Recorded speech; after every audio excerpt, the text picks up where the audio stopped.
si vous voulez, on arrive au 17 octobre. Vous me posez des questions lorsque vous voudrez. Donc, vous me parliez aussi des discussions que vous aviez avec certaines personnes du soutien qui sont d'ailleurs adressées même à la fédération, attention, à la fédération, voire même des démarches auprès des GPRA en disant que la violence ne milite pas en votre faveur. Alors, de qui s'agissait? Janson, notamment, je crois.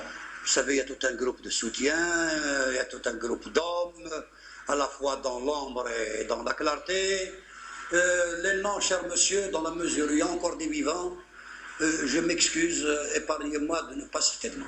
Parce que Haroun parle de ces choses-là et parle de Janson. Mais il y a Janson, il y a d'autres. Hein. Je dis Haroun parle de ça. Et j'ai bien commencé par là, je vous dis, j'en fais bien de ce qui a été affirmé par les frères de la Fédération de France dans ce domaine. Pour justifier, pour dire le pourquoi du 17 octobre à Paris. Parce que nous étions en mesure d'incendier le territoire français si l'autorisation nous a été donnée. Nous avons tout ce qu'il nous fallait. Hommes, armes, tout. Puisque mon pays est incendié, mon pays est brûlé, pourquoi pas ce pays qui m'a brûlé, je ne le brûlerai pas. En parlant, si vous voulez, de combattant. Maintenant, je suis un combattant, vous me brûlez ma maison et vous pleurez lorsque vous brûlez la vôtre. Et vous, je parle de l'époque, je me situe à l'époque. Je ne me situe pas 26 ans, 28 ans après. Hein. Mais là, ce sont des décisions, encore une fois, qui reviennent à qui de droit. En l'occurrence, le CNRA, le GPRA et la Fédération en tant qu'entité de laquelle je dépendais, de laquelle dépendaient ceux qui m'avaient précédé. Rien de ce genre, rien de ces opérations ne pouvait se faire sans autorisation. Donc l'autorisation n'étant pas donnée.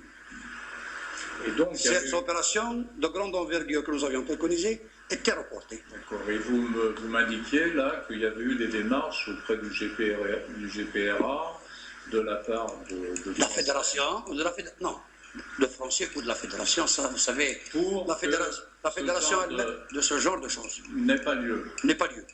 N'est pas ce genre de choses parce qu'ils ne savaient pas qu'on préconisait cela.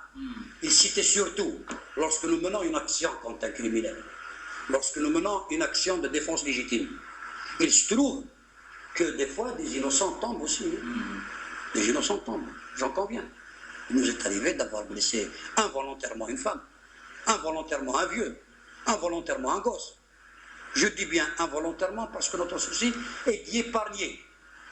Et d'y épargner les civils, même le militaire lorsqu'il n'est pas coupable de crimes ou de torture. Mais malheureusement, les balles, la mitraillette ou la grenade, et vous, des fois, ça ne fait pas le choix, quoi. Ça nous arrive. Ce qui est déplorable, on nous crie à nous, oh, les terroristes. Et on ne crie pas quand c'est des dizaines, des vingtaines d'Algériens qui meurent, qui crèvent, cervelle, et vous sortez, cette personne n'en parle. On le déplore. Donc, à ces frères de soutien auxquels nous avons dit ce qui nous arrive et qu'il faudrait qu'on fasse ce que nous avons fait, tout en déplorant ce qui est arrivé pour une victime innocente, on nous demande souvent de ne pas, d'essayer d'éviter au grand maximum les opérations de violence. Donc, nous continuons à la subir nous-mêmes, à faire ça. Donc, c'est sans doute, j'étais assez mal placé pour l'extérieur. Quand je dis l'extérieur, pour Tunis, pour le GPRA, je suis un homme de terrain pour dire s'il y a des Français qui ont fait des démarches auprès de Tunis, auprès du GPRA. Moi, je suis un homme d'action, un homme de terrain, chargé d'une mission bien spécifiée. J'attends des ordres. Donc, ces ordres ne me venaient pas. Mon devoir est d'arrêter, de ne pas les faire. Le 15, si vous jugez utile d'arriver au vif du sujet. Allez-y, oui. Le 15 octobre. Donc vous me disiez tout à l'heure que finalement, il est venu l'idée de faire quelque chose de pacifique. L'idée, c'est la traduction. Moi-même qui ai traduit. Lorsque des opérations envisagées ou préconisées étaient refusées du moins momentanément, lorsque vint le 17 octobre, j'avais déduit que c'est pour cela que ces opérations n'avaient pas eu lieu. C'est une déduction personnelle. Donc, le 15 octobre, précisément, je me trouvais dans la région du nord de la France. J'ai reçu un messager qui m'a informé que le frère Boudaoud voudrait me voir. Je rentre sur la Belgique. À l'époque, je vais vous dire tout de suite comment je suis rentré en Belgique. Je suis rentré comme un mineur. Il y avait des mines sur les frontières, vous connaissez le problème. Je m'étais habillé en mineur, travailleur, j'avais tout ce qu'il fallait. J'ai plus qu'à traverser la frontière et ensuite je suis donc sur la frontière belge. Le frère Boudaoud, avec l'Adlani, qui est là présent, ils sont vivants, me dit ceci. Il était gravement malade, l'Adlani, en avril, hein, quand oui. il était à l'hôpital. Oui. Oui. Nous le sommes tous. Hein.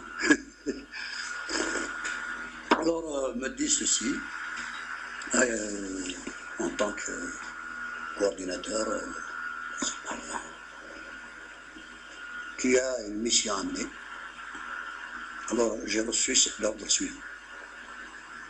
Manifestation massive de rue dans les principales villes de France. Le 17 octobre, à partir de 18h. Voilà l'instruction reçue. Je la traduis.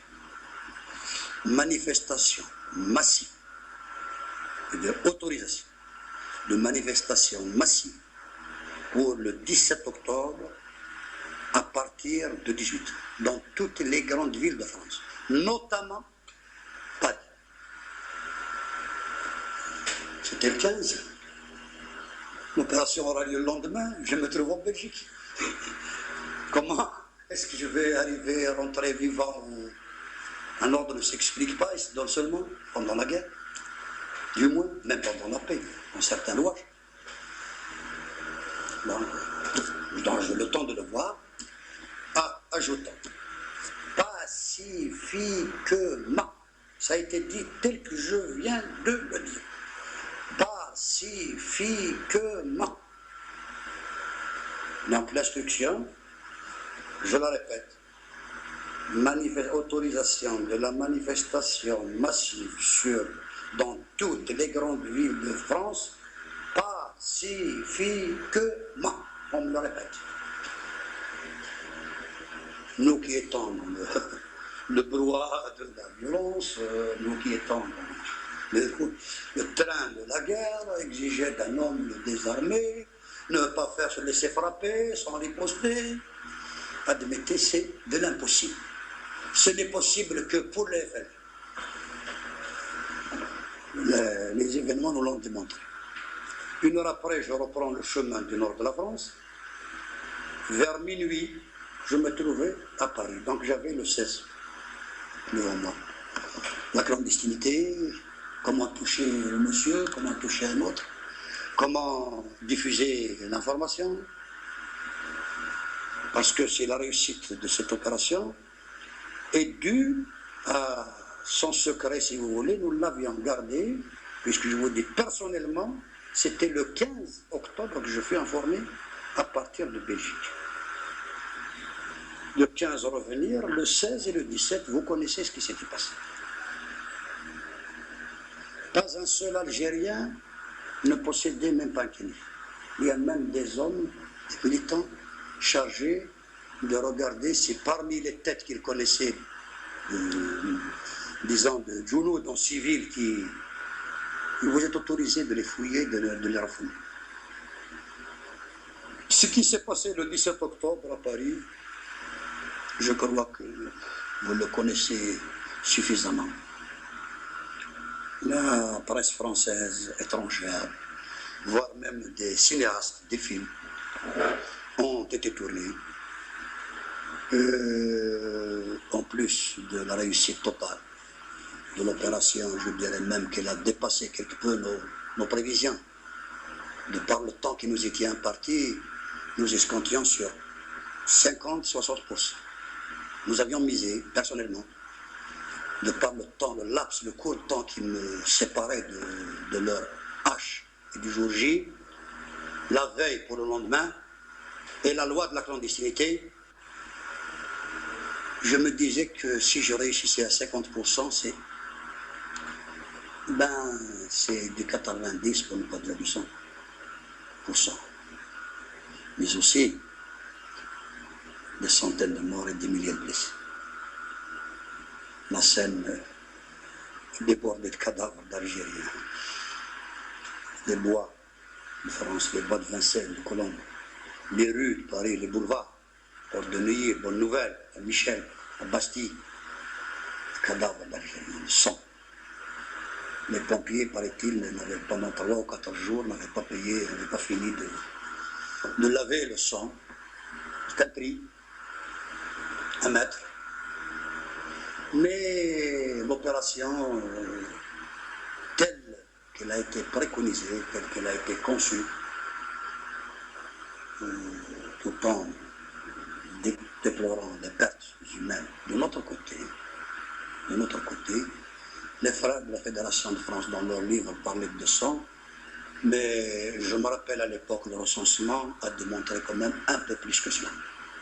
Évidemment, il y a un nombre qui fut déporté sur l'Algérie. Il nous a été très difficile, parce que des avions faisaient la navette pour transporter sur l'Algérie, sur les camps en Algérie, soumis dans Calais aux militaires. On avait dénombré à l'époque 327. Les frères, d'après leurs livres, reviennent sur 200 environ. Je suis en train de me demander le pourquoi. Est-ce que les 127 font partie de ceux qui sont venus ici en Algérie, donc morts, qu'on ne retrouve pas, ou alors on n'a pas retrouvé leur corps, toujours est-il qu'on avait dénombré à l'époque 327 morts. Sur la base donc des effectifs, des rapports qui ont suivi par la suite, parce que notre méthode est aussi simple que difficile. Chaque responsable doit rendre compte dès le lendemain d'une action donnée, d'une action menée, ou d'un compte rendu. Donc cette opération était entourée de toute une attention particulière quant à rendre compte de ce qui s'était passé et des pertes. Vers le 21-22 octobre, j'étais en mesure d'avancer à la fédération qui était à l'extérieur de la France, le chiffre de 327 recensés. Pour moi, qui me trouvais sur le terrain de bataille, en l'occurrence sur la France, les 15 000 manquants, puisqu'ils ne sont pas morts, on ne les a pas trouvés, on n'a pas trouvé leurs cadavres, pour moi, ils étaient des prisonniers encore dans les camps de Vincennes, ou de Noisy, ou au Veldiv. C'est par la fédération à l'extérieur que j'ai appris que ces 15 000, ils sont là-bas en face. Par les avocats ensuite déportés. En gros, voilà l'événement du 17 octobre à Paris. Ici, vous estimez qu'il vous manque certaines choses, certaines, je suis à votre disposition. Alors, comment expliquez-vous le fait que si peu de temps ait été laissé pour la réalisation, puisque ça a eu lieu le 10, enfin la date fixée c'était le 17, et l'ordre vous en a été donné le 15. Qu'est-ce qui explique une telle rapidité? Ce n'est pas la première fois. Ce n'est pas la première fois que nous recevons des décisions la veille ou l'avant-veille d'exécution. Pour diverses raisons. Pour beaucoup de raisons. Mais je n'évoquerai que celles ayant trait à la nature du terrain, d'abord, à la nature de la lutte, en un mot, à la loi de la clandestinité. Monsieur, vous êtes plus jeune que moi, je ne souhaite pas que vous ayez à vivre ce que nous-mêmes, notre génération, avait vécu, mais si ça vous devait vous arriver, vous savez, quelqu'un aurait dit dans ses mémoires, vous le connaissez bien, la force de l'homme provient dans son secret. Et vous, Si une opération n'est pas entourée d'un secret, il lui faut tout au moins la rapidité dans l'exécution. C'est l'expérience qui nous l'a apprise sur le terrain. Je vous dirai tout de suite que la nature du terrain, que je le répète, la nature du terrain, la nature du combat, la loi de la clandestinité exige que je ne vous dise pas une semaine après ce que je devais faire. Les frères du soutien que vous connaissez certains d'entre eux, ce n'est pas par confiance ou par méfiance. Nous leur disons ce qu'il fallait faire à la minute près. Eux, par naïveté, ils ne connaissent pas les problèmes. Des fois, même amicalement, ils discutent. J'ai fait ceci, cela.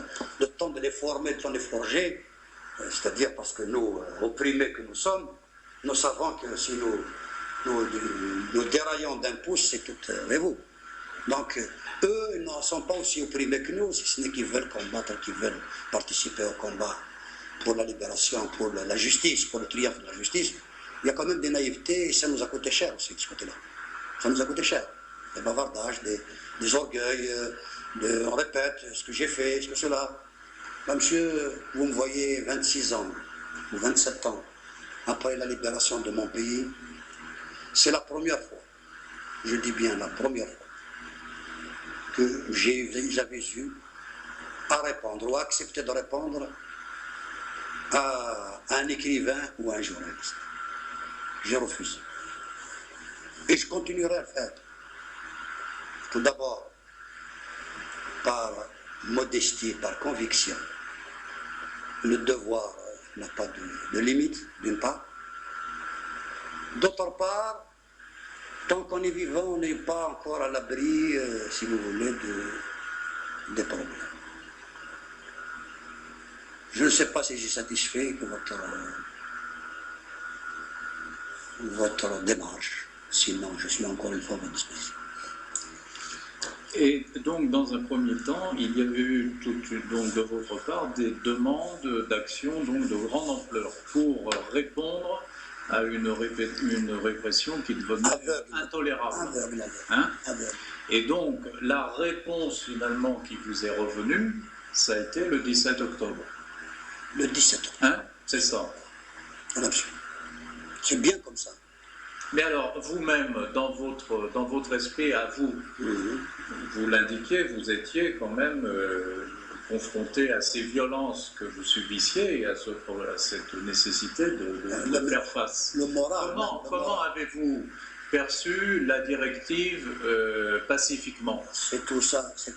Non, la directive pacifique, lorsqu'elle fut arrivée, est un autre domaine. Avant cette directive pacifique, c'est là où le problème, préconiser des opérations, les préparer, les étudier, les planifier, pour soulager le moral, pour répondre, pour châtier, pour punir, voyez-vous, parce que l'initiative, lorsqu'elle est prise par l'adversaire, il y a souvent une guerre de choix en face. Voyez-vous, c'est à celui qui prendrait l'initiative. Donc nous nous sommes vus, si vous voulez, victimes. À chaque coin de rue, nous jonchons les rues de France et les coins de France par des cadavres d'Algériens et du sang d'Algériens, les quais de Seine, la Seine, les voies.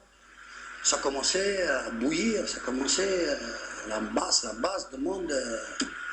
Bon, il y avait une absolument. Ça, je l'ai passé sous silence volontairement. Nous, en tant que responsables, si vous voulez, nous ne demandons pas mieux si vous demandez en tant que responsable. En tant que responsable, simplement. Je ne demande pas mieux que de ne pas engager en France, en territoire français, d'opérations, de grandes opérations. Je ne demande pas mieux. Alors pourquoi? Pourquoi? Parce que politiquement, je viens de dire, nous sommes désapprouvés par cette poignée d'hommes qui nous soutenaient. Par cette poignée d'hommes qui nous soutenaient, qui ne comprenaient pas que lorsque nous ripostions ou lorsque nous organisons une opération, c'était pour riposter, c'est pour relever le moral de nos militants, de notre masse. À ces hommes, à ces messieurs, il nous est arrivé sincèrement de faire de grandes concessions, au prix même du moral de nos militants. Est-ce que ça s'est produit dans d'autres cas que ceux que vous m'avez cités tout à l'heure? Bien, monsieur. Les cas, c'est quotidien et c'est hebdomadaire, c'est mensuel. Dès qu'une ratonnade a lieu, quel que soit son lieu, quelle que soit la ville, quel que soit le quartier, c'est tout de suite l'immigration du quartier qui demande la revanche. Et je vous assure que c'est difficile à maîtriser. Je vous assure que sans la discipline du FLN, sans la foi patriotique, sans la foi nationaliste, comment voulez-vous que je puisse vous empêcher de tuer quelqu'un qui vous a tué, qui a tué votre collègue ou votre frère à côté de vous? C'est là où le poids de la responsabilité pèse. Moi-même, je suis pour y aller, mais j'ai une discipline qui me guide et qui m'interdit de ne pas céder à ma propre, si vous voulez, passion. Je dois subir une discipline. Laquelle de discipline? C'est les hommes qui sont au-dessus de moi. Et d'autres au-dessus d'eux. Tout un gouvernement, tout un CNRA, toute une organisation. Parce que eux, ils rayonnent à la fois militairement et politiquement, tandis que moi, je rayonne uniquement, si vous voulez, appelez-moi militairement ou organiquement, ou cela, je dois quand même, j'ai le devoir. J'ai le devoir de laisser l'initiative au législatif. Moi, je suis un homme de terrain, un homme d'action, à l'époque. Ma responsabilité, quoique politico-administrative, financière et militaire, mais lorsqu'il s'agit de sortir d'un domaine qui implique l'autorisation ou la décision, il faudrait la soumettre à quelqu'un. Et c'est comme ça que nous avions réussi, monsieur. Donc vous expliquez ça principalement par le désir, finalement, de répondre à la demande des Français qui vous soutenaient. Encore une fois, je me suis rectifié tout à l'heure. Je vous ai dit la démarche des frères français à mon niveau. Elle était contre des opérations de grande envergure, notamment lorsqu'il s'agissait de blesser ou de tuer accidentellement, encore une fois, des innocents, femmes, enfants ou hommes, tout cela. Ce que nous déplorons nous-mêmes. Chaque fois qu'il arrive un incident aussi fâcheux, sincèrement, ça nous... Parce que, non seulement pour les frères de soutien, mais même pour la masse française, aussi passive soit-elle, qui, manipulée par la presse, par l'information, racisme, dès qu'il meurt un gosse, blessé un gosse, ou meurt une femme, accidentellement, ça y est, nous sommes, les Algériens sont des mercenaires, les Algériens sont des terroristes, les Algériens viennent nous coloniser en France. Vous savez, il n'y a pas d'autre presse en face qui dit cela, excepté la voix de certains hommes. Excepté la voix de certains hommes. Donc vous connaissez. Et qu'est-ce qu'ils peuvent avoir? Une poignée d'hommes ou quelques hommes notables, de valeur. S'ils disent que ce n'est pas vrai, ce n'est pas des racistes, ce n'est pas des terroristes, ils ne font que se défendre et que c'est la France l'agresseuse et non pas les Algériens. Qu'est-ce qui les entend? Donc nos opérations, quand elles sont préconisées, d'abord, c'est dans ce sens. C'est pour frapper fort afin qu'on entende le plus loin possible les problèmes. Ce n'est pas par plaisir, si vous voulez. Par plaisir que nous le faisons. Parce que le FLN les aurait proposés depuis longtemps. S'ils étaient réellement nécessaires. Le GPRA, le CNRA, et ainsi de suite, le FLN en tant que parti aurait dit depuis longtemps, de 56, de 57, si vous voulez, faites ceci ou faites cela. Mais, monsieur, sur le territoire français, le FLN, pour des raisons qui m'échappent à moi, et que je comprends maintenant, par la suite, que j'ai compris par la suite, n'a jamais été pour des opérations généralisées contre le peuple français. Jamais. Jamais. Lorsque nous avons enregistré un incident, c'est en dehors de notre volonté. Vous êtes passé par là, il se trouve que vous avez été brûlé, mais ce n'est pas vous que j'étais venu brûler. Tout à l'heure, avant qu'on enregistre, là, vous me disiez que même vis-à-vis de certaines personnes qui vous soutenaient, parfois vous aviez une interrogation. Je l'ai expliqué, je vous le répéterai.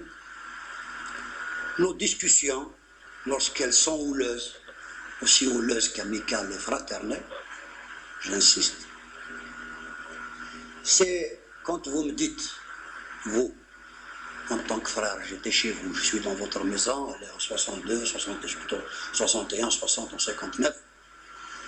Un attentat avait eu lieu quelque part, un attentat du FLN, une opération du FLN avait eu lieu quelque part, vous avez appelé les échos par la presse et pas ceci, vous me posez la question. Mais pourquoi, bon de Dieu, vous faites ça? Mais ça tourne contre vous, ça tourne. Des discussions de ce genre, quoi, voyez-vous. Pourquoi, voilà, une pauvre femme est blessée, un pauvre vieux est mort, un pauvre vieux. C'est là où, à mon tour, je dis, monsieur, pas monsieur, salaud, cochon, je n'en sais rien, quel est le terme qui doit venir, parce que l'amitié, la fraternité est tellement solide qu'on ne cherchait pas les mots, quoi, voyez-vous. Bon, tu as oublié ce qui s'est passé la semaine dernière. Aujourd'hui, tiens, voilà le journal, Figaro, tiens, il avance 4 terroristes algériens battus. Tel café mitraillé par le MNA ou le FLN pour cacher tout cela. Alors que nous qui vivons, nous savons qui nous a tués, quoi, qui a tué ça. Ben, c'est là où, si vous voulez, devient la discussion houleuse entre frères. Parce que là, c'est mon fils, il peut ne pas approuver quelque chose que je fais ou vice-versa, on s'expliquait. Tu n'aurais pas dû faire ça. Ah bon, je devrais simplement me laisser frapper parce que paraît-il que Jésus aurait dit si quelqu'un vous gifle sur la joue gauche, vous lui tendez le genou. J'ai dit Mohamed, moi il m'a dit si quelqu'un me tire l'oreille droit, toi tu lui tires les deux. Bon, des discussions de ce genre si tu veux, quoi. Pour à la fois de l'humour et à la fois des problèmes. Mais elles ont quand même leur sens, leur valeur, quand même, disons, d'unité d'opinion, d'unité d'action. Elles ont quand même leur valeur dans la mesure où nous combattons ensemble. Et ça, entendu de vous, entendu de 4 ou de 5, ce sont quand même des échos qu'il ne faudrait pas ignorer ni sous-estimer pour un homme qui se respecte, pour un responsable qui se respecte. Je vous dirais, il m'est arrivé d'avoir reproché à des frères français, voilà, à cause de toi ou à cause de vous, voilà ce qui nous est arrivé à tel endroit. Mais vous, voilà ce qui nous est arrivé à tel endroit. Alors que nous aurions pu frapper les premiers. Voilà. Enfin, ils pensent aux mouchoirs, ils essuient les gens. Mais les salauds, qu'est-ce qu'ils ont fait? Ah oui, c'est maintenant, les salauds. Voilà le problème, monsieur, de la lutte que je souhaiterais que vous ne vivrez plus, que comme je la souhaite à mes enfants et tout ça. C'était des années sombres, glorieuses, évidemment, mais je vous assure que c'était pénible, c'était dur.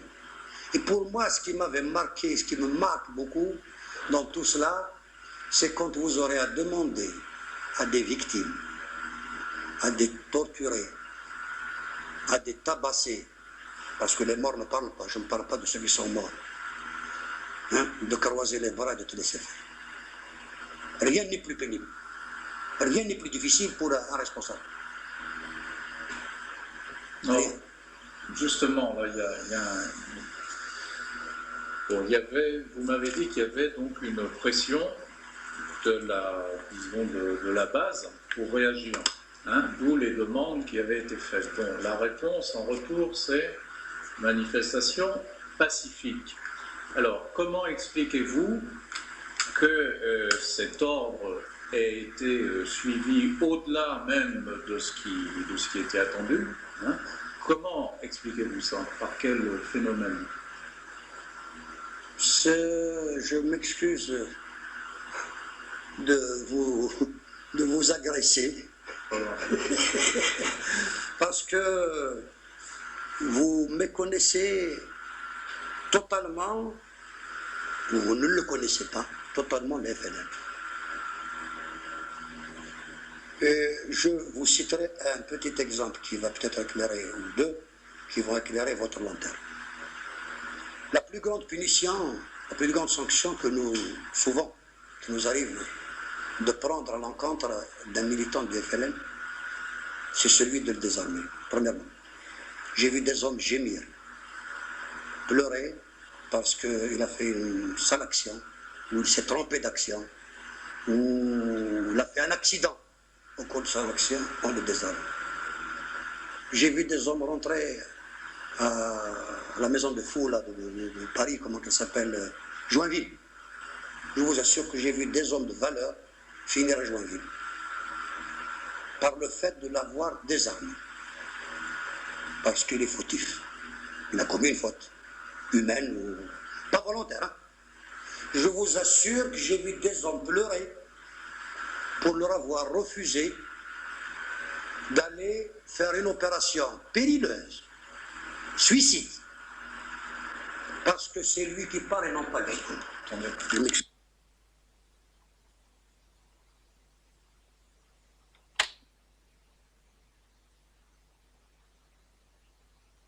On n'accepte pas, si je ne vous connais pas, je ne vous accepte pas que vous m'approchiez, sauf pour vous dire bonjour ou bonsoir.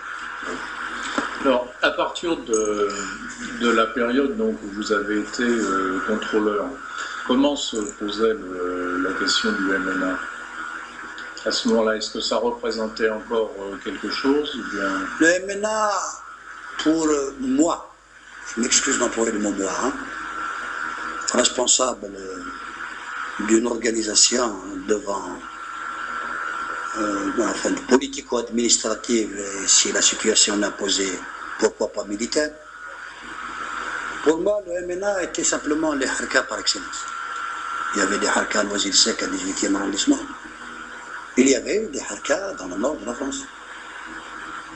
Sur Paris, vous parlez du nord de la France, sur Paris, non? Paris, je peux vous indiquer 2 adresses.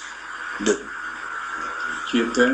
La rue de Meaux, dans le 19e arrondissement.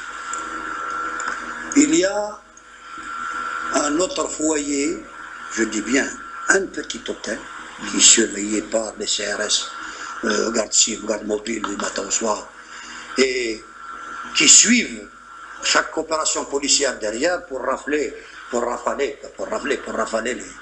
les cafés algériens et l'immigration. Il y a un autre foyer qui se trouvait à Colombes, rue Charles, Charles de Gaulle, quelque chose comme ça, à Colombes. Ce qui nous restait comme foyer du MNA, ceux de Colombes représentent quelque chose comme 15 ou 20 bonhommes, celui de la rue de Meaux représentait quelque chose aussi comme 20 ou 30 bonhommes. Donc pour moi, sur le terrain, j'avais affaire, si vous voulez, aux supplétifs, comme ils les appelaient le gouvernement français, sinon comme aux harkas, comme nous les appelons nous-mêmes. D'ailleurs, ils s'identifient, ils font les mêmes tristes besognes, et c'est la même chose. On avait eu raison d'eux, hein, beaucoup d'eux, mais avant d'avoir eu raison d'eux, nous nous sommes déplumés plusieurs fois. Parce qu'on n'a pas voulu nous entretuer entre nous, on a essayé de mener le combat politique, conviction, pendant que on les poussait à agir brutalement, employer la manière forte. Lorsqu'ils nous ont contraints, on a été obligés d'avoir raison d'eux. Donc, dans la région parisienne, pratiquement pas d'aigle. Je vous parle de ça, 60, 61, 62. Il en existait quelques foyers jusqu'à 59, avant que nous soyons décidés à les écraser. Mais après ça, non. Il nous restait des foyers dans le nord de la France. Lille, Maubeuge, Tourcoing. Et là, c'était assez solide. Hein. Nous pouvons dire mich-mich. Ah ouais, à ce point. Presque. Mich-mich.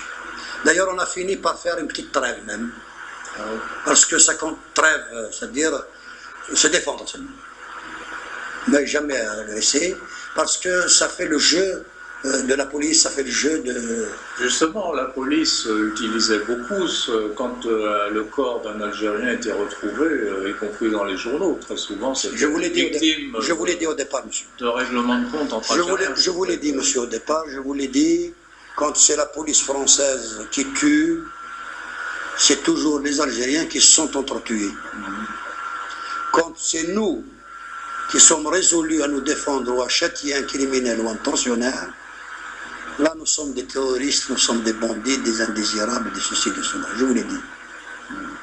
Et la plupart du temps, on imputait à l'époque, au règlement de compte MNA-FLN, surtout les grandes boucheries, quand ça dépasse une vingtaine, une dizaine de morts à la fois, on imputait cela au règlement de compte. Alors que les survivants, les témoignages, disons, témoignages dignes de foi ou impartiaux que furent des Français et des Françaises, ont vu des policiers français, des fourgons de police, des voitures de français, quoi. Vous avez des souvenirs précis? Oui. Par exemple, il s'est passé un accident à Épinay, sur Seine, puisque c'est un peu votre coin, si j'ai bonne mémoire, on passait sur d'autres passages des pierres fuites pour aller vers Saint-Seine, etc. Vous connaissez mieux la région parisienne que moi, la région d'Algérie? Je connais mieux la France que l'Algérie. Et je connais mieux Paris, parce que je dis bien la France que l'Algérie. Je connais mieux Paris qu'Alger. Par contrainte. La contrainte, si vous voulez. Et vous, par contrainte. À Épinay, alors donc... À Épinay, un soir, je ne me rappelle pas, d'un vendredi ou d'un samedi, une rafle de police, rafle composée de 5 ou 6 grandes cars que vous appelez panier à salade, est descendue dans un grand café algérien, FLN si vous voulez, puisque nous passons tous pour des FLN. Bon, fouillé, arrêté, saccagé, on connaît cela. Bon, on a pris quelques gars au dépourvu, quoi, si vous voulez, à l'improviste, de trois. Sitôt les cartes dépassées, 4 voitures arrivées. Et vous, 4 autres voitures, alors ça ne porte pas d'immatriculation de police, mais c'est connu comme étant des policiers, puisqu'il y a même un policier de Saint-Denis qu'on a descendu, il fait partie de ça, policier du commissariat de Saint-Denis. C'était en quelle année ça? C'était en 59. Ouais. 59. Bien, ils ont rafalé, ils ont vidé leurs mitraillettes, ça aveuglement sur les consommateurs, sur le restaurant. Il y avait eu, je crois, si j'ai une bonne mémoire, 17 morts, quelque chose comme 8 ou 9 blessés. Au travers des recopiements de renseignements obtenus, il est prouvé que ce n'est pas le MNA proprement dit maintenant.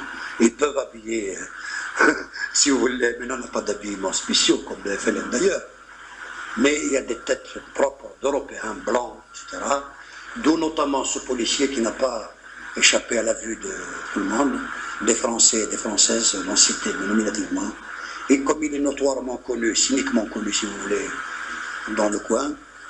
Vous vous rappelez de son nom? Ça vous... Je vais essayer de vous l'avoir. Parce que j'ai la personne actuellement qui est un ex-condamné à mort, qui a participé à son exécution. Il est encore vivant. Peut-être avant que vous ne partiez, je peux vous l'avoir. D'accord. Je peux vous l'avoir. Mais vous. Ben voilà. Et est-ce que vous avez des souvenirs de ce genre dans 61, dans la période dont on a parlé? Oui. Là, c'est imputé aussi à des règlements de compte MENA-FLN, mais c'était des Harka. Ça s'est passé dans le 3e arrondissement de Paris, le 1er arrondissement d'abord. La rue m'échappe, mais je sais que c'est la petite rue qui est entre la rue de Rivoli et derrière l'hôtel de ville, derrière le bazar de l'hôtel de ville. Une ruelle qui vient et l'aboutit au boulevard Sébastopol. C'est dans cette rue-là, le nom, Sainte-Marthe, quelque chose comme ça, le nom où il y avait quand même une ratonnade assez violente. C'est comme à peu près, je crois qu'il y avait 9 morts, une douzaine de blessés. Il y avait une dans le 5e arrondissement, la rue de Saint-Père, quelque chose comme ça. Dans le 13e, n'en parlons pas parce que les Harkas sont installés aussi à la place d'Italie. Ils ont ouvert un poste de police là-bas, le 18e arrondissement. Il y en avait. La mémoire commence un petit peu à ne pas nous revenir et je vous dis sincèrement que j'évite d'y songer des choses ça me bouleverse. En ayant conscience d'avoir servi, d'avoir fait ce qu'il fallait faire, d'avoir transmis à qui de droit ce qu'il fallait transmettre. Je m'étais quand même fixé, si je peux ne pas trop tourner dans ce pâturage, moins j'en tourne, mieux c'est douloureux. C'est douloureux. C'est douloureux. C'est douloureux. Je ne parlerai pas, je citerai un exemple. Je me trouvais à Colombes, c'était en 58, juste en face de ce foyer Mena. En face, c'est-à-dire la rue Gabriel Péry. Moi, je me trouvais dans la rue, une rue, derrière le cimetière, derrière le stade qui est à l'Escale. Je passais la nuit chez un frère qui, d'ailleurs, ici à Tizi-Ouzou, travaille aux HLM actuellement à Arles. Moi, je ne pouvais plus rentrer, c'était la nuit. J'étais de passage, j'étais responsable de la région d'Argenteuil, de Colombes et de Nanterre. On n'a pas terminé notre travail, la nuit est arrivée, clandestinement, je ne pouvais pas prendre le risque de m'aventurer dans la rue. Il y avait quand même le couvre-feu dans les rues de Paris. Donc je suis resté chez lui. Je suis son responsable. Organiquement, je n'avais pas le droit de le faire. Je ne devais jamais dormir dans la même chambre qu'un autre responsable. Parce que si vous êtes arrêté, nous sommes arrêtés, je suis Ardimous, et vice-versa. Mais l'imposition était telle que je devais prendre ce risque. À 1h du matin, on nous frappe à la porte. Parce qu'on nous frappe, on nous casse. On est en face de Barbouze. Un certain Tunisien très connu, qui fait partie des forces de police de la DST à l'époque, le livre l'évoque, vous allez le trouver, il y a fait partie. Bon, l'hôtel, les chambres et tout ça, on arrête, on me demande à moi mes papiers, j'avais des faux papiers justifiés de bulletin de paix, etc. Bon, qu'est-ce que vous faites ici puisque vous êtes de Saint-Denis, pourquoi vous? C'est mon frère. C'était pas encore trop grave, à l'époque on peut quand même inventer n'importe quoi, on n'était pas encore trop brûlé. Mais ça m'a marqué parce que celui avec lequel j'étais, qui est encore vivant, il est là, on le sortait et on le cognait avec des pinces Monseigneur à la tête. C'était au premier étage, il y avait des étages. Bousculard, pince Monseigneur, marteau, le Tunisien, avec un autre gros commissaire. D'ailleurs, on l'a exécuté à Pigalle. Je vais essayer aussi d'avoir son nom. Le bonhomme a essayé de résister, ne pas gémir. Il avait fini par crier, quoi. Ah, c'est quoi? De sang gicler ici, ensuite. J'ai failli dire pourquoi vous frappez ces mots sans responsable. Je n'avais pas le droit organiquement de le faire. Mais j'étais en face d'un cas moral, d'une crise de conscience. Je n'ai pas été frappé, On m'a amené au poste, on m'a amené au commissariat. Voyez-vous, j'étais en règle, je ne suis pas recherché. On m'a libéré le lendemain, quoi. Mais je vous assure, quand je me rappelle qu'un homme se fait frapper devant moi, que je suis son responsable, et que je ne sais par quel courage ou par quelle lâcheté, prenez-le comme vous voudrez, je n'ai pas pu dire, et ce n'est pas l'envie qui me manquait, mais je crains de me taxer par la suite de lâche, pour me mettre à dénoncer moi-même. Mais vous, je ne l'ai pas fait. Et le bonhomme a été... Il saignait d'ici à bas. Mais alors, piétiner, voyez-vous. Des choses comme ça nous arrive souvent, mais celle-ci m'a marqué particulièrement parce que ça dépassait le cadre bestial. Cadre bestial. Sinon, en rentrant dans un coffre, pam, tout le monde, les mains en l'air, ça c'est courant, ça c'est devenu courant.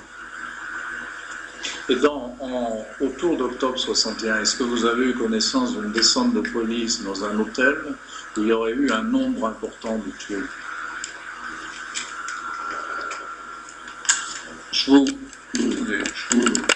à affirmer ou à réaffirmer contre des cas de l'espèce, tellement ils sont nombreux, arrivent à vous échapper de mémoire, je dis bien 26 ans après ou 27 ans, parce que si vous parlez de 61, nous sommes en 87, voyez-vous. Mais je n'exclus pas sans pouvoir, je n'ai pas de données, hein. Vous le confirmez, je ne peux pas l'infirmer parce que c'est une pratique courante. Pour vous, la trentaine vous semble gros. Pour nous, 10 plus 15 plus 5 égale 30 dans la semaine ou dans 2 jours, c'est du kiff-kiff. C'est du kiff-kiff. C'est pareil, quoi. Que vous me disiez 30 en 3 reprises ou en 2 reprises, ou que vous me disiez 30 à la fois, la douleur, l'angoisse, le deuil elle-même, elle a une aussi. Donc, si vous me dites est-ce que vous avez eu connaissance ou pas, je ne me souviens pas. Est-ce que c'est le fait du 17 octobre ou c'est avant? Je ne me souviens pas. Je ne me souviens pas. Le look, je le confirme.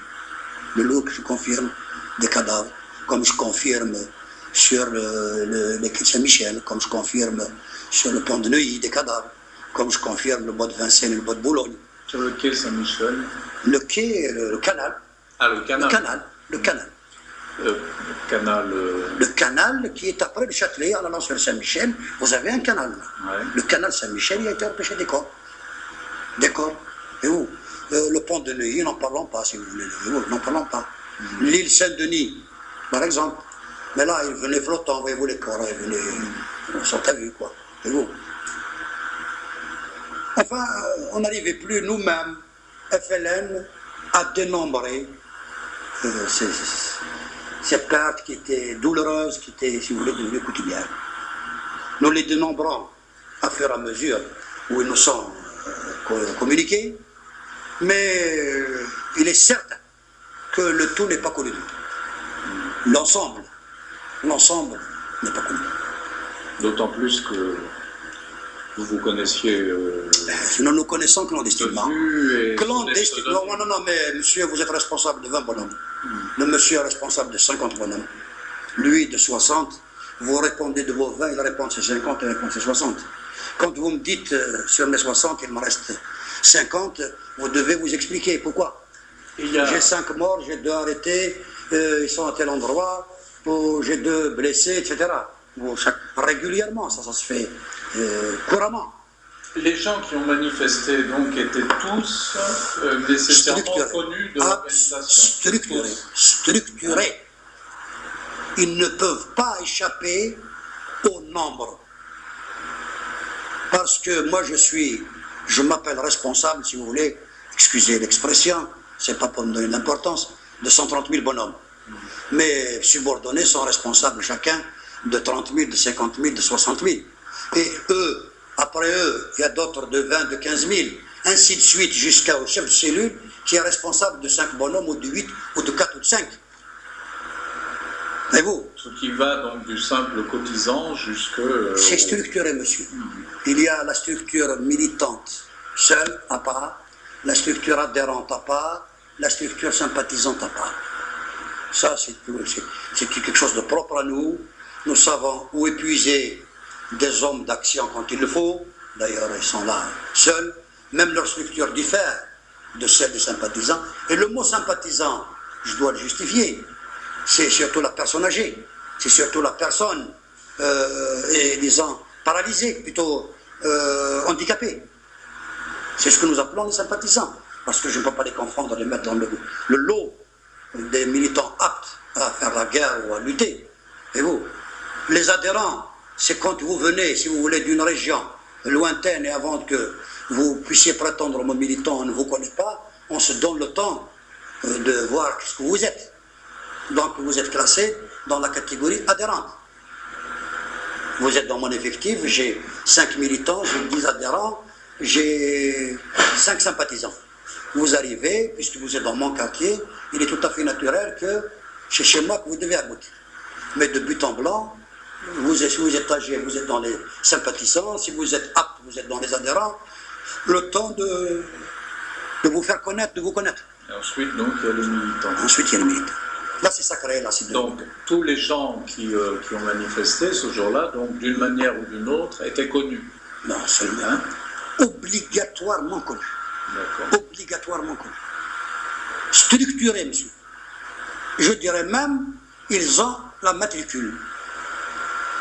De l'adhérent jusqu'à moi-même, jusqu'à Boudaoud. Nous avons tous chacun la matricule. Ah oui. D'ailleurs, elle est là. Elle est là. On peut vous la montrer.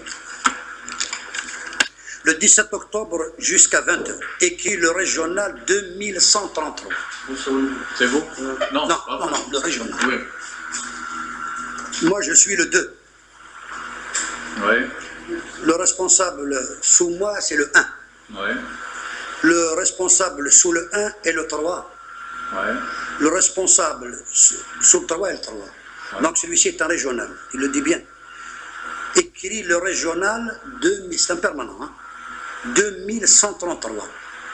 Donc lui, il a... Donc le premier chiffre désigne le responsable hiérarchique au sommet, oui. Au niveau de la France, oui. Pas au niveau de la fédération. D'accord. Fédération, c'est le chiffre 2. La fédération, elle se limite aux hommes que vous connaissez, ils sont dans les livres. Mais vous, bon, très bien, vous les connaissez. Donc nous, parce qu'il y a quand même ce qu'on appelle l'organisation d'Allemagne, l'organisation de Belgique, l'immigration, il y en avait en Allemagne et en Belgique aussi, il faut quand même les contrôler. Ça ne dépend pas de nous responsables au niveau de la France. Et vous, c'était toute la France? Toute la France à partir de juillet 61. Mais vous. Donc, comme je vous ai dit, j'allais partir et Maldon a voulu que je revienne et j'en suis satisfait. D'ailleurs, je suis encore vivant. Alors voilà, donc à partir de là, quand je vous dis, c'est pour répondre à vous, quand vous me dites, est-ce que tout le monde est identifié? Au travers de ce régional, il a des secteurs. Donc, il a un 34, en parlant du dernier chiffre, hein, il a des secteurs. Si c'est un secteur 1, c'est un 31. Si c'est un secteur 2, c'est un 32. Si c'est un secteur 4, etc. Au travers du secteur, il y a un qasma. Donc, il y a 311. 311. Une section, 3111. Un groupe, 31111. Et une cellule, 31111. Et dans la cellule, il a 5 en effectif. D'accord. Et donc, tout le monde était répertorié de cette manière. Voilà. Ces chiffres, c'est pas du bidon, c'est pas du gratuit, c'est pas... Moi, à l'époque, je n'appellerais pas Ben Younes ou Daniel, je l'appellerais le numéro 1, par exemple. Le 1. D'accord. Et vous, le 2? Le 2, par exemple. Avant d'être là, je m'appelle 32 ou 32. D'accord. Et donc, le tel militant, lui, sera le numéro... Donné de la cellule à partir de là. Par million, si vous voulez, vous pouvez aboutir jusqu'à 10 chiffres. Jusqu'à 10 chiffres. D'accord. Mais vous, donc vous convenez qu'avec moi, on ne peut pas inventer des chiffres fictifs. Ils vont de la base au sommet, du sommet à la base. Voilà. Et structurellement, géographiquement, c'est fidèle d'ailleurs ce qu'ont fait les frères. C'est ça, c'est sommaire, d'accord, mais c'est ça. Et nous, chaque fois, chaque conjoncture, lorsqu'il y a des événements graves, par exemple, qui exigent que nous nous réorganisons, par exemple, comme les FIDA, il y a des districts, il y a des militants spécialement, il y a l'os. Donc c'est une structure très cloisonnée. Vous distinguez FIDA et DOS? Oui. Ah ouais? Oui. L'os, c'est militaire. C'est presque militaire. Il a eu des entraînements spéciaux, ceci et cela. Le FIDA, il sort de la section militante, de la cellule militante, apte, a déjà quand même une certaine expérience, et qui se porte volontaire pour des opérations, pour des actions. Ah ouais. Voilà, la différence. Très risqué, en l'occurrence. Hein, puisque tout à l'heure, vous me disiez... absolument. C'est le volontaire de la mort, monsieur. Le FIDA, c'est un volontaire de la mort. C'est un volontaire de la mort. et vous vous engagez comme tel. On vous dit, vous vous appelez fidèle, c'est pas moi qui vous C'est en oblige. connaissance de cause. En connaissance de cause, vous acceptez ou pas, hein. Vous n'êtes pas obligé. Mais quand vous acceptez d'avoir ce nom, vous devez répondre à la noblesse, si vous voulez, qui l'entoure. C'est Fidaï. Fidaï. D-A-Y. Combattant. Ou bien Itrema. Combattant. Combattant. Civil. Le fidèle, le volontaire de la mort. Il vaut mieux le voir volontaire de la mort. Je reviens un peu en arrière. Est-ce qu'il y a eu des directives... Attention. Oui, pardon. Oui. Est-ce qu'il y a eu écrites pendant le 17 octobre? Des directives Écrites. Ce n'est pas à exclure. Ce n'est pas à exclure. Je vous le demande parce que vous m'avez parlé de directives orales. Oui, mais quand je dis... Haroun m'a parlé d'une directive écrite et malheureusement, on ne sait pas ce qu'il a obtenu. Mais il est possible qu'il vous parle d'une directive écrite à partir de, vers le GPRA ou vers le CNRA, monsieur. Et vous? Il n'y en a pas eu Non, je vous ai évoqué tout à l'heure, à moins que la mémoire encore faille. Je me réserve le droit, mais il n'est pas exclu qu'à partir de moi, de nous, etc., que certains militants ou frères responsables aient cru bon d'écrire ou de noter. Mais ça, c'est pas... Ça veut Non, je vous dis... Tout a été oral. J'ai reçu ordre de vous, mon responsable. En Allemagne... En Belgique. En Belgique, oui. C'était où exactement en Belgique? Liège. À Liège. Non, attendez. Quelle est la grande ville après Liège? Citez-moi-les si vous les connaissez. Ben, je ne connais pas trop, justement. La ville qui n'est pas trop loin de la frontière française et qui est une grande. Liège. Enfin, je préfère dire ça, mais sous réserve de... Toujours est-il que c'est sur le territoire belge. Et vous, belge. Voilà. Dites-moi, tout à l'heure, vous m'avez parlé de Francine Serfati. C'était Oui. Francine, Francine, hein? oui, monsieur. Est-ce que vous pourriez m'en parler? Parce que Bonjour m'en a parlé un petit peu. Quel était son rôle auprès de vous? Serfati, j'ai eu à la connaître, si vous voulez, en 61, dans les débuts 61, à mon retour de l'Ouest, mon retour du Sud-Est, si vous voulez, de la France. 10 ans plus tôt, à mon retour d'Allemagne, puisque je devais partir. À mon retour d'Allemagne, je devais partir sur Tunis. Je l'avais rencontré sur les rouages, dans les rouages des frères du soutien. Elle se disait elle-même algérienne. Donc, Serfati, on appelait Monique, ne me demandez pas plus d'ailleurs. Serfati, je l'ai connue après l'indépendance, c'est moi. Je me suis arrêté à Monique.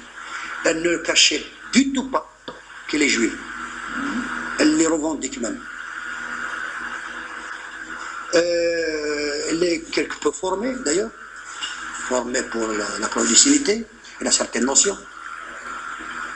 Et elle est appelée, elle a plusieurs fois fait remarquer des imprudences aux frères du soutien qui ne sont pas faits pour être, si vous voulez, clandestins. Elle est imprégnée de certaines données d'information, de formation même. En un mot, elle était digne quand même de confiance et elle mérite le nom militante. Personne s'excuse, les faiblesses humaines, je m'en suis, j'excuse, je ne lui en connais pas, mais je ne tiens pas à faire un prophète de vous. Mais c'est une militante quand même qui a bien travaillé, courageuse.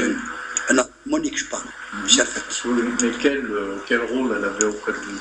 Tout le de la presse, au secrétariat, à la liaison, aux relations avec les frères du soutien. tous les rôles qu'on lui demande, elle les fait, elle les a fait.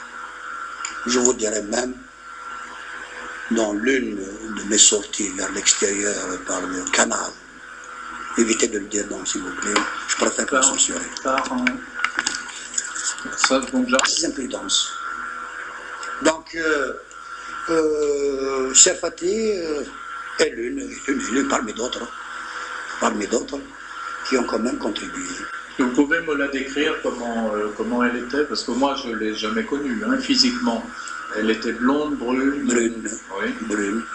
C'est solide, c'est costaud, bien brune. Elle a un peu la bouche légèrement... Elle parle accent parisien, mais elle écrase un peu le mot. D'ailleurs, elle est connue même des frères de Younes, elle est connue de tous les frères. Elle nous a approchés de près. Et elle était née en Algérie, hein? À ma connaissance, son père, toujours est-il que c'est un juif algérien qui est là et il se considérait en face. Hein? En face. Hein? Pendant que sa fille était avec nous, ce n'est pas pour autant qu'on lui a interdit, qu'on lui a refusé, qu'on ne lui a pas confiance au fond. Elle a montré suffisamment de qualité qui lui ont mérité notre confiance. Mais vous? Et donc, ça m'a rappelé. Elle a travaillé avec vous jusqu'à l'indépendance. Jusqu'à l'indépendance.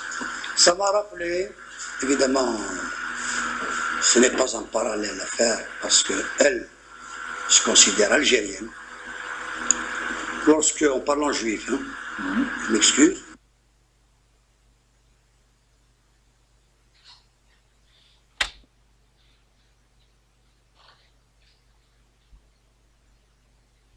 Ça peut arriver, hein. Ah oui, ça arrive.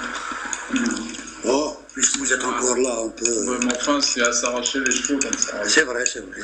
Et dire que vous êtes venu de si loin pour ça. Bon, ça m'a rappelé, j'ai fait un parallèle, hein, quand vous parlez juif. Quand j'étais dans le sud de la France, vous avez évoqué tout à l'heure un nom. Et si, je ne sais pas si vous pouvez le... Je ne veux pas le dire à...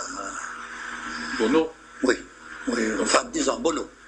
Bono le connaissait, et c'était un ami à lui, il nous l'a présenté, un juif, mais alors là, français. Bien, si vous me demandez un avis personnel à donner entre mon estime, outre l'affection paternelle, entre mon fils et lui, je vous dirais, c'est les mêmes. Outre l'affection paternelle, ça vous ne pouvez pas me l'interdire. Mais vous, c'est les mêmes. C'est les mêmes. Et qu'est-ce qui s'est passé qui a fait que... Il s'est passé qu'il a pris fait et cause pour la cause algérienne. Et paradoxalement, son père est en face, mais réactionnairement. Et j'ai couché dans sa maison, à l'insu de son père. Plusieurs fois. Il m'a déplacé plusieurs fois, pour ne citer que cela, hein, plusieurs fois à l'insu de son père dans sa voiture. Il a fallu que je m'arrête à un moment de la situation, parce que son père a eu la visite de la DST, lui disant de surveiller un peu son fils. Et c'est le père qui s'est étonné, quoi. Voilà un fils qui va aider le frère. Effectivement, son niveau devait s'étonner. Et le gosse nous a répété cela, on a été obligé quelque peu de prendre certaines dispositions. Mais c'est un garçon que je garderai toujours pour vous montrer que nous ne sommes pas anti-juifs. Bien au contraire. C'est un garçon courageux. Bien. Pour le citer, parce que on a évoqué le cas juif, hein. Donc nous ne sommes pas des anti-juifs.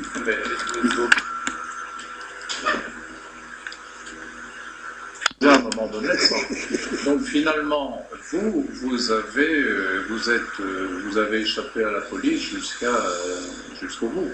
C'est ce qui fait que je peux prétendre, sinon j'ai répondu peut-être un peu plus que certains frères que vous avez vus, que vous verrez, parce que j'ai eu la chance, ou le malheur, d'avoir traversé tout l'océan. Je n'ai jamais été arrêté, si ce n'est des vérifications de cas tous 5 jours, des maintiens, des postes, etc., avant que je ne sois grillé, avant que je ne sois situé. C'est dire que depuis... Tu es là, c'est donc à Marseille, enfin dans le... Non, c'est dire que depuis à 58, non, j'étais déjà grillé dans la région parisienne, avant de partir sur Marseille. Ah ouais. Mais bon, bon, partir à Marseille, donc je vous ai raconté le topo. Et par la suite, c'est-à-dire depuis 58, pratiquement, j'étais l'homme indésirable, l'homme recherché. Je ne suis pas tombé entre les griffes de la police à partir du dernier trimestre 58. J'aurais été interpellé, vérifié. Oh, j'avais eu même à riposter. Mais vous, je peux vous donner même un témoin, il est actuellement... Vous avez eu à riposter? J'avais eu à riposter pour échapper. Quand? À quel moment ça? Bah, c'était en fin 58 justement. Ouais. Ça s'est passé à Nanterre, dans les bidonvilles. Un soir, il y avait une rafle de police, à la fois motorisée et en civil. Mon seul refuge à l'époque était les pâquerettes, ce qu'on appelle les bidonvilles. Parce que jamais un responsable n'irait dans ces bidonvilles. Il se trouve que moi, l'un de mes secrets, c'est de tourner dans des lieux comme ça.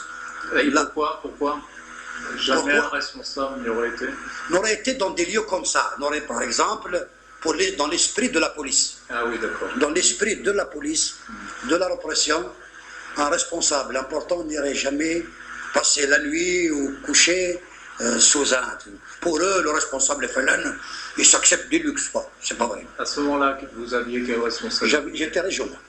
Régional, régional. Donc, de la région de Nanterre et Colombes. D'accord. Avant de devenir zonal de la même région, auquel se joint Argenteuil et Aubervilliers et Javigny. Donc, et ensuite, ensuite, je suis revenu sur Paris. Non, d'abord la banlieue sud de Paris. Ouais. Ensuite, Marseille. Ouais. C'est dire à chaque fois où on me situe, je me déplace, on me déplace. Mais bon, c'est pas moi qui je déplace parce qu'on m'autorise, il faut qu'on accepte. Et donc, au Pâquerettes, là, j'avais eu un affaire à une rafle de police qui est rentrée, fouillait les baraques, etc. J'allais passer d'un petit sentier comme ça pour leur échapper vers le côté, montrer parce que les Pâquerettes étaient partagés en deux. Un endroit, on appelle un autre nom, c'est pas Pâquerettes, mais Pâquerettes bis. Pour essayer de monter dans Pâquerettes bis. 3 policiers en civil, nous étions à 2, quelqu'un m'a montré le chemin. Il s'appelle Chibou Bilé actuellement à la direction du parti, ex-commissaire de police. Il était jeune à l'époque, c'est lui qui me guidait pour sortir. On nous interpellait. Halte. Si je m'arrête, je sais bien ce qui m'attend. Un flic sortait son pétard. Mais oui, sortait son pétard, il a tiré, j'avais tiré. Et vous, j'avais tiré, c'est là qu'ils ont pris la fuite, et ça m'a permis de partir. C'est pour dire, j'avais eu à riposter, pour échapper à cela. Mourir pour mourir, je sais très bien, j'avais tenté le coup, ça m'a réussi. Ça m'a réussi. Et donc, à partir du moment où vous avez été contrôleur, là, vous n'avez plus eu de vérification. C'est surhumain, monsieur, pour n'avoir pas eu ben, j'aurais été... C'est fini, quoi, là, j'étais brûlé. J'étais brûlé, quoi. J'étais brûlé. Parce que vous étiez repéré à tel point... Partout. C'est votre portrait qui était... Mon portrait, plus évidemment le recopiement, en partant à partir de, si vous voulez, de Colombes, d'Anières, etc., vers le sud, la banlieue sud de Paris, vers Paris, ensuite vers Marseille, ensuite, c'est le même bonhomme, si vous voulez, qui sème un peu la pagaille partout. Mais vous, au terme de... Et votre vie, alors, vous viviez comment? Bon, vous aviez des faux papiers? Oui. Hein? Oui. Plusieurs fois. J'en ai quelques-uns encore. Ouais. Je les ai. J'ai 3 ou 4 encore. On peut savoir comment vous vous appeliez à ce moment-là? Plusieurs fois, je peux. Dans la période d'octobre 61, là, vous vous appeliez comment? Ben, si j'ai bonne mémoire, j'étais suisse. Ah, vous étiez suisse? Né à Berne. J'avais quand même 10 ans de plus que mon âge. Ouais. Ce qui vous faisait combien?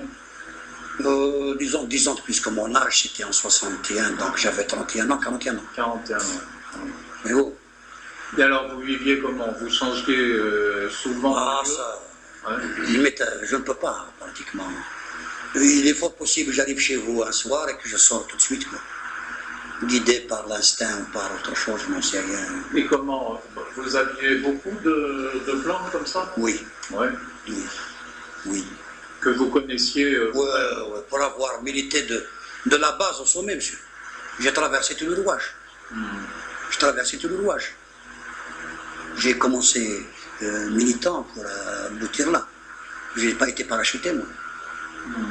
J'ai dû, si vous voulez, ma responsabilité au combat, en force des choses, quoi. Mais vous, je monte, je grimpe, par le fait que je ne suis pas venu, moi, du 1er novembre de Tunis, j'étais un immigrant comme les immigrants.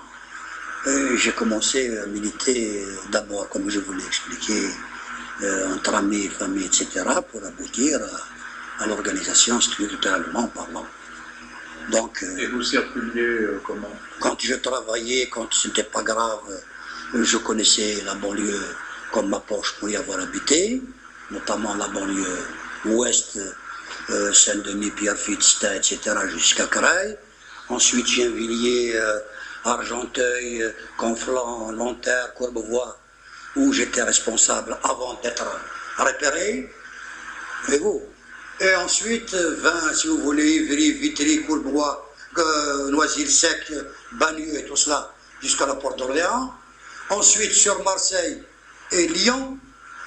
Ensuite, revenir sur le tout, si vous voulez, sur le tout. Donc, ce qui fait que je connais quand même certaines choses, certaines places, certains lieux où je peux risquer. Les risques existent. Hein. Vous circuliez seul ou à pied, toujours seul, jamais, toujours à pied. Toujours seul? Toujours seul. À pied? À pied, j'évite les autobus et les métros. Ouais. Il m'arrive de faire 2-3 heures de marche à pied au travers des chemins des écoliers, croyez-vous. Et pour manger, comment ça se passe? C'est un autre facteur. Je l'ai dit un jour à mes enfants uniquement. Il m'est arrivé d'avoir mangé un paquet de cacahuètes en 3 jours. Il m'est arrivé d'avoir mangé un paquet de cacahuètes en 3 jours. Je me rappelle n'avoir pas enlevé mes chaussures pendant 1 semaine. Je me rappelle avoir changé de slip et de chaussettes dans les WC de Dupont-Saint-Michel. Parce que ça sentait le fromage, ça sentait le... J'achète un maillot pour du chemin, je rentre au WC, Vous vous sentiez très, comment dire, serré très près? Je n'aurais pas fait ce que je voulais si je ne me sentais pas serré très près. Je n'aurais pas pris toutes ces dispositions que je venais d'évoquer. M'arrivait même, je m'accusais moi-même, dire quoi, je deviens peureux, quoi. J'espère que vous êtes un flic, il est un flic et tout ça. Voyez-vous, c'est dire qu'il y a même, c'est normal d'ailleurs, c'est naturel, un excès de disposition, un excès de vigilance, quoi. Voyez-vous, et ça m'a servi, ça m'a servi. Il y a eu des moments où vous avez senti la menace très proche? Oui. Et elle l'était vraiment? Oui. Ouais. J'ai rencontré au cours d'un enterrement un joli guerrier, un vieil ami qui est un commerçant de Saint-Denis. D'ailleurs, il a eu 45 ans d'émigration, un brave homme, sagesse. Au cours d'un enterrement chez lui, là, je l'ai rencontré, on discutait justement de ce problème. Il me dit, tu te rappelles quand tu étais rentré chez moi, tu avais faim, tu as été à la cuisine, tu as pris un poulet, tu commençais, c'est vrai, j'ai pris un poulet comme une bête, j'avais faim. Comme c'est un ami, je me permets tout, je commençais à prendre n'importe quoi, bouffer pour essayer de...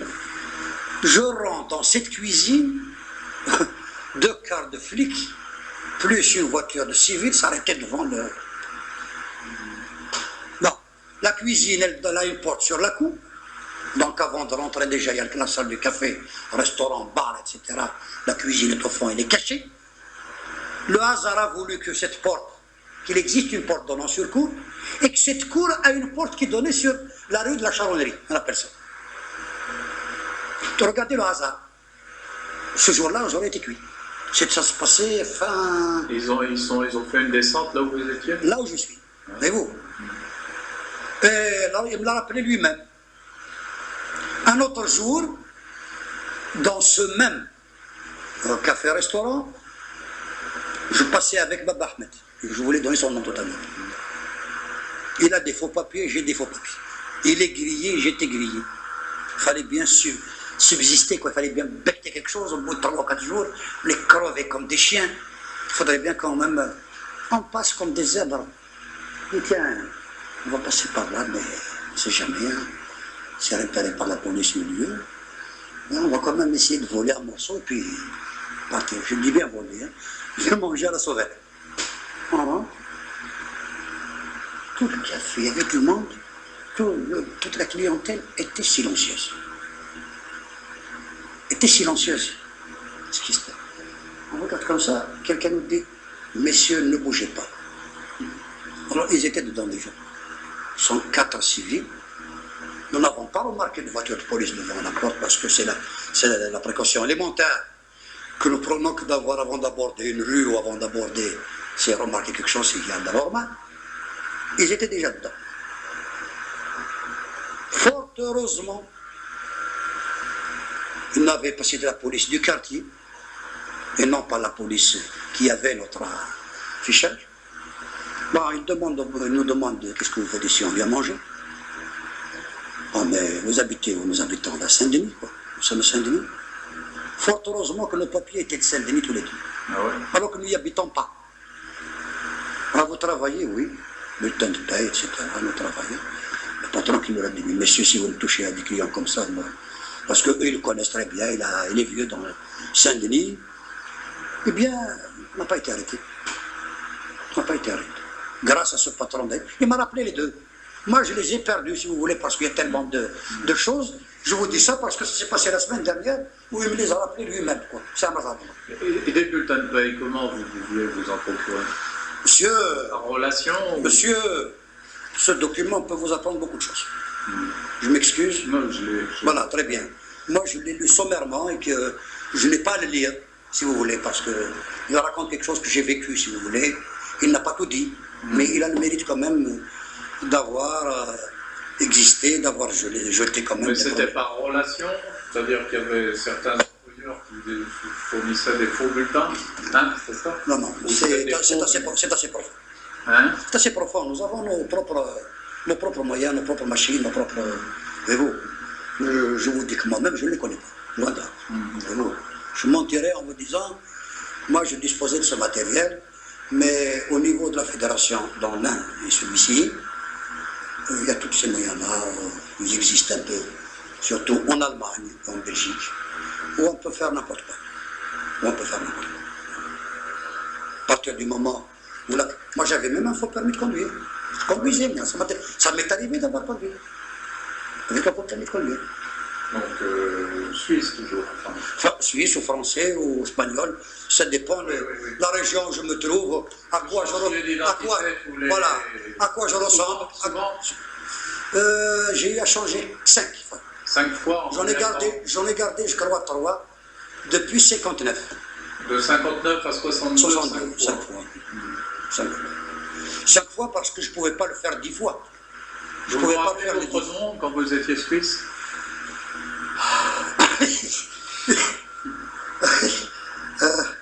Je sais que j'étais né à Berne. C'est vrai de plus rappeler son nom. Oui. Par contre, le nom français, je me le rappelle parce que c'est moi qui me l'étais donné. Et c'était? J'avais travaillé avec un Français, il s'appelait Lucien Postel. Il avait le même âge que moi. Je me suis donné son nom. Je lui ai volé son nom. En français. Ça, je me rappelle. J'avais emprunté un nom algérien, il s'appelait Benouali, qui est un neveu, c'est un fils à ma tante. Mais alors, marié à une Française, vie française, le moins suspecté du monde. On peut le suspecter de buveur, d'alcoolique, mais jamais de politique, dans le cadre algérien. J'avais celui espagnol, le Berne m'échappe un peu. Je sais que le petit nom, Fournier, Fournier, mais il y a un autre nom qui m'est difficile de prononcer sans le regarder, mais je vous promets de vous les montrer. Si même vous voulez même les photographier. Et alors, dites-moi, mais alors, comment vous établissiez vos contacts? Quand vous vouliez voir quelqu'un, comment joindre, en plus, il devait vivre un peu comme vous. Donc, comment vous finissiez par vous... Ben oui, je vous ai répondu tout à l'heure, c'est parce que vous voulez me le faire redire. Je vous ai dit, quand on se voit aujourd'hui, on se fixe quand est-ce qu'on se voit le lendemain. Bon, et alors, vous ne vous ratiez jamais? Quand on se rate, ça veut dire qu'il faut changer de cap. Ça voulait dire qu'il y avait eu un problème. Ça veut dire que l'un d'entre nous n'existera plus. N'existe plus. Voilà, donc finalement, il n'y avait pas de lieu où vous sachiez pouvoir... Mais quand c'était, monsieur, quand sur un terrain, disons, pas trop grave, simplement dangereux, mais il n'a pas atteint un stade de gravité, je peux vous dire, en cas de besoin, vous aboutissez chez monsieur. Vous téléphonez où vous passez, moi je téléphone où je passe. Ouais. Mais il y a des circonstances où nous ne pouvons même pas nous dire on va se rencontrer au lieu de chute chez monsieur, disons, chez Serfati ou chez... Non, si Serfati est grillé, il faudrait changer. Voyez-vous, si Serfati est arrêté, c'est dangereux d'y tourner. On a des lieux de chute. Ouais. Mais si le lieu de chute est tombé ou suspecté, nous prenons la disposition, la précaution que je viens de dire. Quand on se voit aujourd'hui, on fixe un rendez-vous pour demain ou pour le lendemain. Ces rendez-vous, ils étaient en général dans des lieux publics, chez des gens? Ça ne peut pas se passer autrement que dans des voies publiques. Ouais. Des voies publiques. Dans la rue? Plutôt. Comme vous tout à l'heure, vous n'avez pas eu du mal à me repérer d'après les indices que je vous ai donnés. Et moi, tout de suite, je vous ai reconnu. Donc, c'est à peu près comme cela. Voyez-vous. Mais j'ajoute quand même qu'il existe, quand on peut, des lieux de chute. On peut se manquer. Si on se manque, c'est à tel endroit pour rétablir. Maintenant, il n'est pas interdit de savoir où se trouve votre subordonné direct et que je vous dise où se trouve mon subordonné direct. Sans vous dire qu'il s'appelle Pierre ou Jean-Pierre, vous le connaissez de vue, je vous dirai qu'il est à tel endroit, en cas de besoin. Comme vous pouvez me dire, c'est ce qui nous permet de rétablir le contact en cas de chute. C'est ce qui nous permet de rétablir le contact en cas de chute. Et je vais vous dire comment j'ai rétabli le contact dans le sud-ouest quand on m'a arrêté 151 cadres à la fois. De la cellule jusqu'à mes subordonnés directs. Seul un seul a échappé. Donc ça, c'était en 50... 60. 60. D'abord, il faudrait que je prenne les tangentes, que je m'efface moi-même pendant un laps de temps.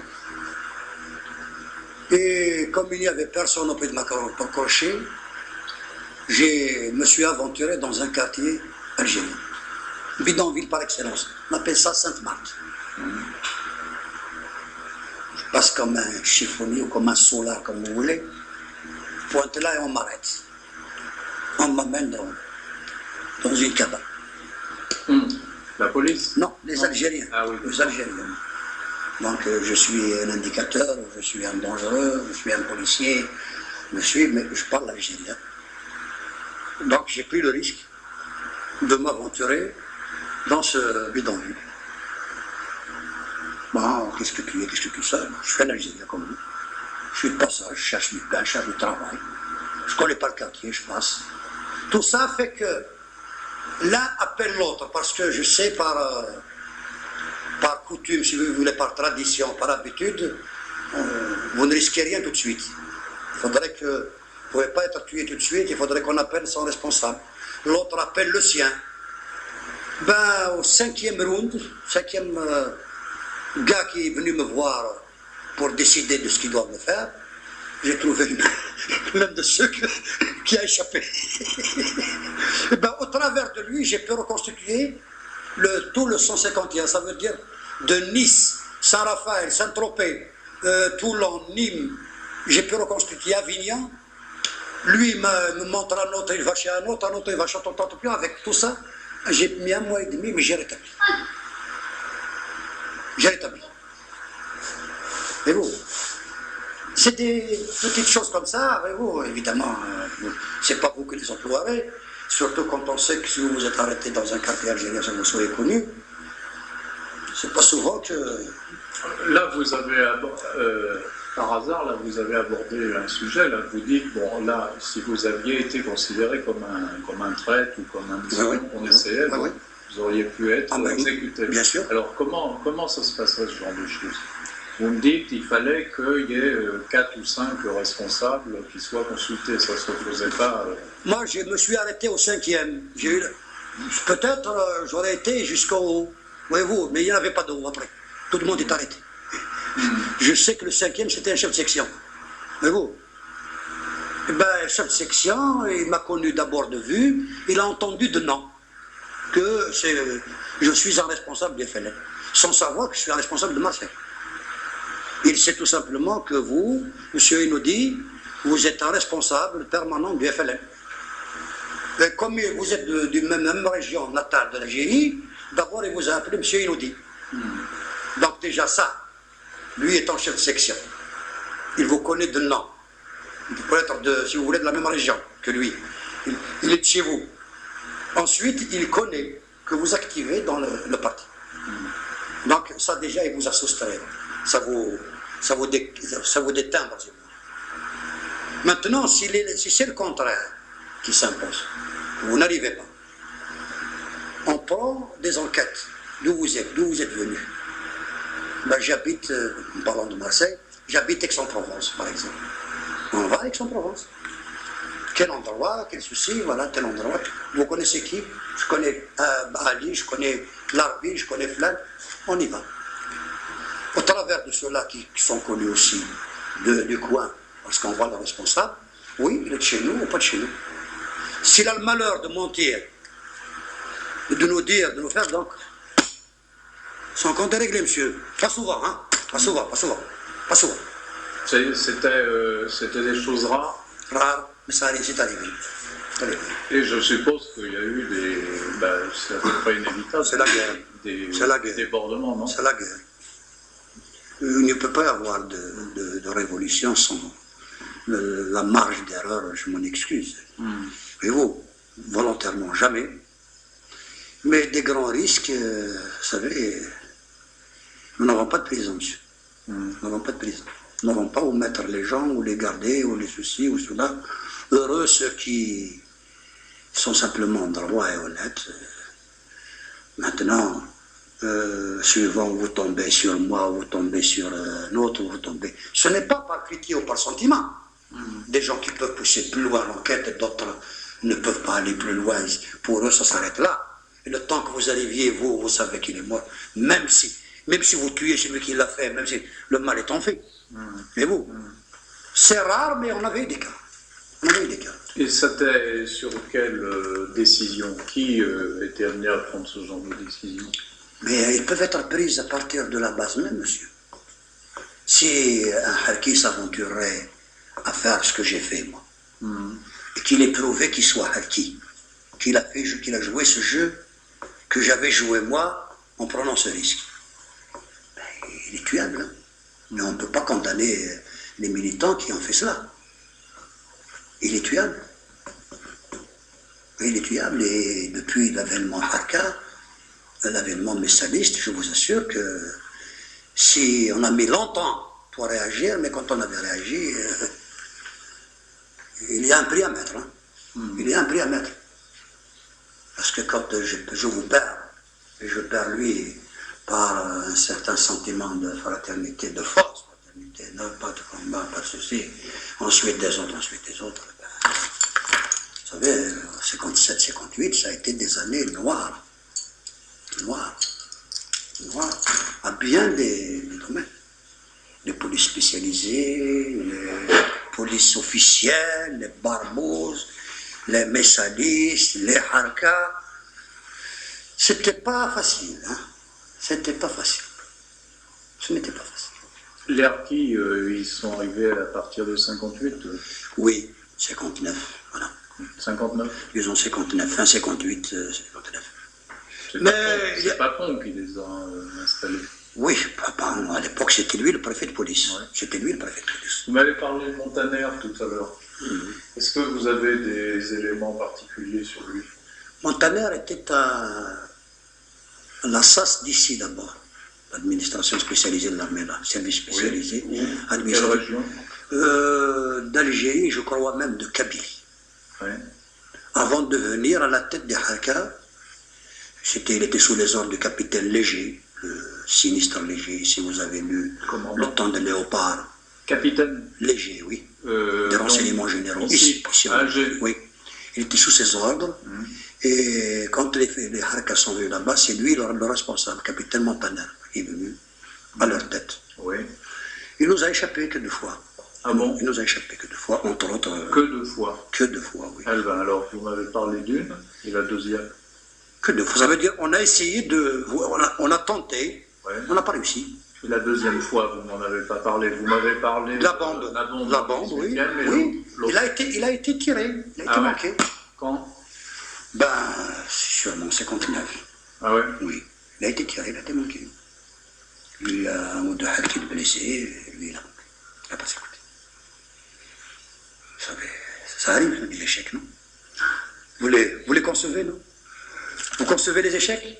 Où il est suspecté, il est affiché à la police. Son témoignage dans le procès a fait qu'il est situé. D'ailleurs, il y a beaucoup de frères, c'est noble, c'est courageux. Mais ensuite, prétendre participer, contacter, marcher avec moi ou moi marcher avec vous longtemps, on peut se voir, mais clandestinement toujours. Mais vous, c'est l'une de ces imprudences. Bono a failli tomber dans ce même panneau. Heureusement qu'on avait su, on l'a arrêté. Il y a d'autres aussi. Il y a de célèbres professeurs de l'université d'Aix et de Marseille qui sont aussi tentés de sortir dans la rue, etc. Et bien dans la mesure où ils hébergeaient, où ils transféraient des fonds, où ils déplaçaient des responsables, on a fait la balance. Et vous ne pouvez pas, si vous êtes connu, vous ne pouvez pas faire d'accord, vous pouvez toujours en tant que Français dénoncer les excès, dénoncer les crimes, dénoncer ceci. C'est une aide comme une autre, c'est un concours comme un autre.